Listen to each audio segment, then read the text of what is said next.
যদি কেউ অনলাইনে কিনতে চায় তাহলে আপনার সাথে যোগাযোগ। ভাইয়া আপনার গরু সম্পর্কে একটু বলবেন? এটা ফ্রিজিয়ান বলে, এটার নাম হচ্ছে ফ্রিজিয়ান। এটা খুবই আমার আদরের গরু, আর অনেক ময়লা আবর্জনা ভরায়, এই জন্য প্রতিদিন এভাবেই স্নান করাই। পরিষ্কার পরিচ্ছন্ন রাখলে গরুটা অনেক সুন্দর লাগে। এটার নাম কি রেখেছেন ভাই? এটার নাম রেখেছি মনা। মনা? ও হাউ সুইট। এটা কবে বিক্রি করবেন ভাইয়া? ইচ্ছা আছে এই কোরবানি। আচ্ছা, কিন্তু আমার রেখে দেওয়ার স্বপ্ন সেটা শান্তশিষ্ট গরু কিন্তু আগে পরে কখনো দেখা যায়নি। আসলেই সত্যি কথা। এই গরুটা এখন স্নান করার জন্য একটু দেখতেই পারতেছেন যে চেয়ার পাতায় কিন্তু আসলে সে স্নান করাচ্ছে, গরু কিন্তু একটু নড়তেছে না।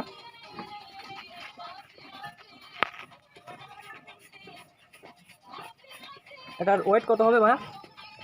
অনুমান প্রায় 200 কেজির কাছাকাছি হতে পারে। 200 কেজি প্লাস হবে ভাইয়া। আপনার মেবি একটু আইডিয়া কম আছে। তেমন আপনার জমানো টাকা দিয়ে আসলে গরুটা কিনছেন না? অবশ্যই। আর এই গরুটার কথা কি বলবো, এটা বয়স কিন্তু খুবই অল্প, মাত্র 6 মাস থেকে 8 মাস হবে। হ্যাঁ কিন্তু এই হ্যাঁ, বলেন। খাওয়ানোর ফলে একেবারে 6-7 মাসে এই অবস্থা। আচ্ছা, গরুটা কি আপনার বাড়ির? হ্যাঁ, এটা আমার গৃহপালিত গরু, আচ্ছা, খুবই আদরে। তো দেখতেই পারতেছেন কত আদর করে যত্ন করে আসলে গরুটাকে লালন পালন করতেছে সে, এবং এই গরুটা বিক্রি করে সে কিন্তু বাইক নিবে। হ্যাঁ, তার জমানো টাকা দিয়ে কিন্তু গরুটা আসলে ক্রয় করছিল। পরবর্তী সময়ে এটা অনেক বড় হয়ে গেছে, এবং দেখতে পাচ্ছেন যে ওই পাশে আরেকটা গরু আছে, কিন্তু ওটা আসলে এতটা শান্ত স্বভাবের না, বাট এটা কিন্তু খুবই শান্ত প্রকৃতির একটি গরু। এটার নাম হচ্ছে মনা, না? হ্যাঁ, মনে খুবই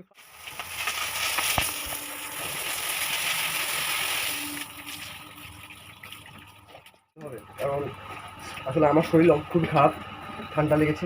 এখন আমি যতটা পারি ততটা পরিষ্কার করছি, কিন্তু কাল হয়তো একটু ভালো করে পরিষ্কার করবো।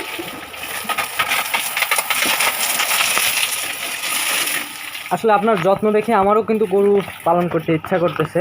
ভাই সত্যি কথা বলতে, একটা গরু পুষে হ্যাঁ আমাদের মতো ব্যাচেলার পোলাপান হ্যাঁ, অনেক লাভজনক হতে পারে। এটা শুধু টাইমের উপর নির্ভর করবে। আচ্ছা, আপনি কি লেখাপড়া করেন? হ্যাঁ, আমি লেখাপড়ার পাশাপাশি এটা চালা যাচ্ছি। আচ্ছা, আনুমানিক এই দুটো গরুর দাম কত টাকা আছে ভাইয়া? এখন আনুমানিক বলতে গেলে দুটো গরুর দাম প্রায় 3.5 থেকে 4 লাখ পড়বে। আর যদি আমি খাওয়া দাওয়া করে আরও পরিদর্শন করতে আসি তাহলে আচ্ছা, কতদিন পরে বিক্রি করার ইচ্ছা আছে ভাইয়া? এখনো 1 বছর প্লাস। 1 বছর। 1 বছরে আনুমানিক কত কেজি ওয়েট হইতে পারে? এ পর্যন্ত খরচ কত টাকা হয়েছে? অনেক টাকা, এটা বলার বাইরে, অনেক টাকাই খরচ হয়েছে। আর আমি টাকা হিসেব করে গরু রাখিলাম। আচ্ছা, আপনার গরু যদি কেউ অনলাইনে কিনতে চায় তাহলে আপনার সাথে যোগাযোগ করবে কিভাবে? আপনার নাম্বারটা কি স্ক্রিনের উপর দিয়ে রাখবো? যোগাযোগ করতে চাইলে আপনার তো আছেন, আপনার এই নাম্বারে যোগাযোগ করুন, বা আপনার হোয়াটসঅ্যাপ আপনার ইউটিউবের নাম্বার যোগ করে দেন, তাহলে সে ফোন দিয়ে অবশ্যই আমার সাথে যোগাযোগ করতে পারে।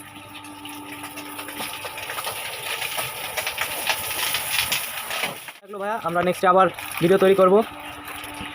তো এই দুটো গরু আসলে আর 1 বছর পরে বিক্রি হবে, তো আপনারাই কমেন্ট করে জানাবেন যে কত টাকা বিক্রি করলে আসলে সে লাভবান হবে। গরু দুটো কিন্তু অনেক যত্ন সহকারে আসলে এই লোকটা লালন পালন করতেছে, এবং সম্পর্কে আমার ছোটো ভাই হয়, সে অনেক কষ্ট করেই আসলে এই গরু দুটো লালন পালন করতেছে, এবং প্রাকৃতিক খাবারই কিন্তু সবসময় খাওয়ানোর চেষ্টা করে সে। এবং এই গরু দুটো কিন্তু আসলে ক্রয় করছিল 1 লক্ষ করে, এখন এভারেজ দাম আছে প্রায় 1,50,000 টাকা প্লাস, এবং ইনি কিন্তু লালন পালন করতেছে এই 5 মাস প্লাস হয়েছে। গরু পালন করলে আসলে কোনো লস নেই যদি গরুর ভালো করে আসলে পরিচর্যা করা যায়, এবং একটা থেকে দুটো থেকে কিন্তু আস্তে আস্তে অনেক বড় খামার তৈরি করা সম্ভব হয় যদি যত্ন সহকারে লালন পালন করা হয়। এবং এই গরু দুটো আসলে ফ্রিজিয়ান গরু, এবং এই গরু দুটো কিন্তু অনেক অনেক যত্ন করে রাখে। বিশেষ করে এই গরু ফ্রিজিয়ান গরু যদি যত্ন করে না পালন করা হয় তাহলে কিন্তু অনেক লসের সম্মুখীন হয়ে দাঁড়াতে হয়। তাহলে আপনার নামটা কিন্তু অনেক জোশ হয়েছে, মনা। আর ওই পাশেরটার নাম কি? ময়না। ময়না? হ্যাঁ, ময়না আর ময়না। ও হাউ ফানি।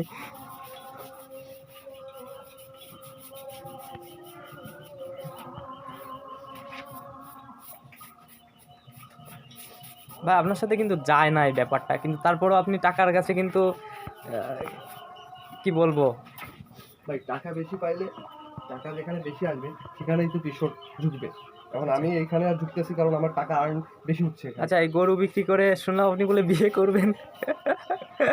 হ্যাঁ, আসলে সেটা নির্ভর করবে কতটা লাভ পাবো আমি। আচ্ছা যদি লাভ খুব ভালো পাই তাহলে সামনের বছর দেখতে পারবেন, আর যদি লাভ সীমিত হয় তাহলে সীমিত বিয়ে। আচ্ছা বিয়ে কি দুটো করবেন, দুটো বিক্রি করে ভাইয়া?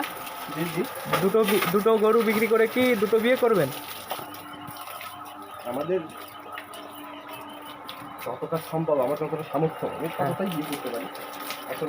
না, একজনের পুরুষের তো ম্যাক্সিমাম 3টা বিয়ের পারমিশন আছে। আপনি না না ভাই, আমাদের একজনকে নিয়ে থাকতে হবে, একজনকে নিয়ে সারা জীবন কাটাতে হবে, তো একজন আপনার ভালোবাসার লোক আছে ভাইয়া? খুঁজতেছি। আচ্ছা খুঁজতেছি যদি আচ্ছা, পেয়ে যাই। আপনারা যদি কোনো ব্যক্তি থেকে থাকেন, দুটো গরু আছে ছেলেটার, হ্যাঁ, সে অনেক টাকার মালিক হতে চায়, আস্তে আস্তে বড় খামারি হতে চায়, দুটো বিক্রি করে চারটে বিক্রি করে আটটা বিক্রি করে একটি খামার তৈরি করতে চায়, হ্যাঁ, তো আপনারা যদি কোনো মেয়ের কোনো খোঁজ পান অবশ্যই আমার সাথে যোগাযোগ করবেন। এরা একটি ভালো ছেলে, এরকম গৃহপালিত ছেলে কিন্তু আগে পরে দেখা হয়নি। কি বলবো, একটা বিয়ে বাড়ি চলে এসেছে। তো যাই হোক, আপনার আর কিছু? আমার কিছু বলার নেই, এটাই কথাই বলবো যে সব পোলাপানের একটা জিনিসই করা উচিত, এভাবে খামার দিয়ে সামনের জীবনটা যাতে আরো ভালো হয় সেদিকে এগিয়ে যাও। চিন্তা ভাবনা নেই। এখানে আমাদের বক্তব্য শেষ করছি। খোদা হাফেজ, আসসালামু আলাইকুম এবং ভাই জয় শ্রীরাম। আমার চ্যানেলটা যদি সাবস্ক্রাইব করে দিতে সবাই। সবাই, এই ভাই অনেক কষ্ট করে ভিডিও বানায়, অনেক দূর থেকে যায়, দূর থেকে আসে যায় এরকম করে। তা যদি আপনাদের ভালো লাগে ভিডিও দেখে অবশ্যই তাকে সাবস্ক্রাইব করে তার পাশে রাখবেন। ছোট কাকু খামারি চ্যানেলের নাম। ছোট কাকু খামারি, তার পাশে অবশ্যই সবাই থাকবেন।